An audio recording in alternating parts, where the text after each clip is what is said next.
সবাই কেমন আছো? আশা করছি ভালো আছো, আর আমিও খুব ভালো আছি। কিন্তু একটু খারাপও লাগছে কি অনেক দিন হয়ে গেছে তোমাদেরকে আমি কোনো আপডেট দিতে পারিনি, না কোনো রিলস আপলোড করেছি, না ব্লগ, কিছুই করতে পারিনি, কারণ এত ব্যস্ত ছিলাম, অনেক কাজের প্রেশার ছিল তার জন্য।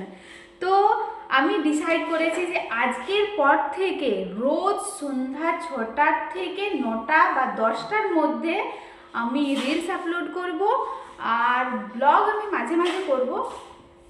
এখনও ব্লগ করতে গেলে কী হয় জানো, অনেক এডিট করতে হয়, যেটার সময় আমি একদমই পাচ্ছি না। আর শর্টস বানানো খুবই ইজি, যে কোনো মোমেন্টে শর্টসগুলো কিন্তু বেনে যায়। কিন্তু এবার থেকে আমি ঠিক করেছি কি আমি সন্ধ্যে 6টার থেকে 10টার মধ্যে আমি তোমাদেরকে শর্টস আপলোড করব।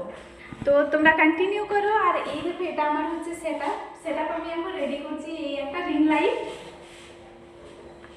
আর এই একটা রিং লাইট, আর এইটা এখনো সেরকম কিছু করা হয়নি, এটাও হয়ে যাবে। তো তোমরা সাথে থেকো, সাপোর্ট করো। সেই আগের মতো অনেক দিন হয়ে গেছে আমার চ্যানেলটায় কোনো ভিডিও আপলোড হয়নি, কিন্তু এবার থেকে আমি রোজ না হলেও সপ্তাহে আমি 2 দিন বা 3 দিন তোমাদেরকে শর্টস আপলোড করে দেব। ঠিক আছে? তো গাইজ আমার সাথে থেকো, সাপোর্ট করো। তো বাই বাই, চলে দেখা হচ্ছে এবার শর্টস বানানোর সময়।